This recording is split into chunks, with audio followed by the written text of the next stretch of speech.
మిత్రులారా అందరికీ నమస్తే. మనం బాణా లక్ష్మణ్ గారితో ఉన్నాం. ఖమ్మం నగరంలో 60 డివిజన్లు ఉన్నాయి. భవిష్యత్తులో పెరిగే అవకాశం ఉంది. 70-80 అయ్యే అవకాశం కూడా కనిపిస్తుంది. ఈ నేపథ్యంలో గ్రామ సభలు జరుగుతూ ఉన్నాయి. ప్రస్తుతం ఉన్న డివిజన్ల ప్రకారం ఇప్పటికి 60కి 30 నుంచి 30 దాకా ఇప్పటికి అయిపోయినట్టుగా మనకు తెలుస్తూ ఉంది. సో ఈ లోకల్ లీడర్ 3 టౌన్ ఏరియాలో ప్రముఖమైన నాయకుడు ఖమ్మం టౌన్ నాయకులు బాణా లక్ష్మణ్ గారితోనూ. సార్ చెప్పండి, ఏంటి గ్రామ సభలు వాటికి సంబంధించిన కార్యక్రమం? పేరు బాణా లక్ష్మణ్, 46 డివిజన్ కాంగ్రెస్ పార్టీ ఇన్ఛార్జిగా వ్యవహరిస్తున్నాను. అదేవిధంగా ఖమ్మం కార్పొరేషన్ డిసిసి బీసీసీల అధ్యక్షుడు కూడా పనిచేస్తున్నాను. ఖమ్మం నగరంలో తుమ్మల నాగేశ్వరరావు గారి నేతృత్వంలో కాంగ్రెస్ ప్రభుత్వం అనేక సంక్షేమ కార్యక్రమాలు తీసుకురావడం జరిగింది.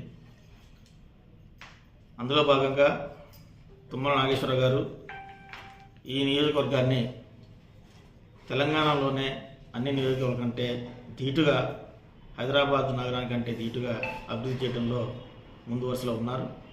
వారి ఆలోచనలకు తగ్గట్టుగా, వారి అభివృద్ధి సంక్షేమ కార్యక్రమం తగ్గట్టుగా కార్యకర్తలుగా మేము కూడా ఖమ్మం నియోజకవర్గంలో అహర్నిశలు కృషి చేస్తూ పట్టుదలతో కార్యక్రమాలు, సంక్షేమ కార్యక్రమాలు నిర్వహిస్తూ వస్తున్నాము.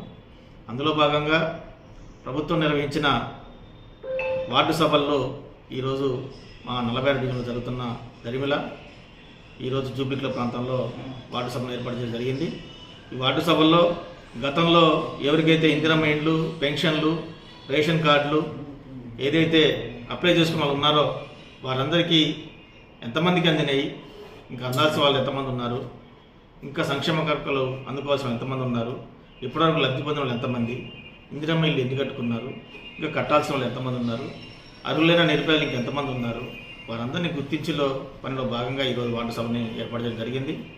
గౌరవ మంత్రులు తుమ్మల నాగేశ్వరరావు గారు ప్రతి పేదవాడికి, అర్హులైన ప్రతి ఒక్కరికి కూడా సంక్షేమ కార్యక్రమాలు అందించడంలో ముందు వరుసలో ఉంటున్నారు. కాబట్టి వారి సూచనలు, సలహాల మేరకు మేము కూడా కార్యకర్తలుగా అహర్నిశలు కష్టపడుతూ ఈ వార్డుని అభివృద్ధి చేయడంలో ప్రధాన పాత్ర పోషిస్తున్నాము.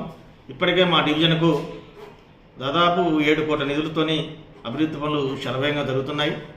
మరో 2 సంవత్సరాల కాలంలో ఇంకా చిన్న చిన్న పెండింగ్ పనులు ఏమన్నా పూర్తి చేసుకొని ఈ 60 డివిజన్లోకెల్లా మా 46 డివిజన్ని ఆదర్శ డివిజన్గా తీర్చిదిద్దడంలో మేము ముందు వరుసలో ఉంటామని తెలియజేస్తూ ఈ అవకాశం పెద్దలకి ధన్యవాదాలు తెలియజేస్తున్నాం.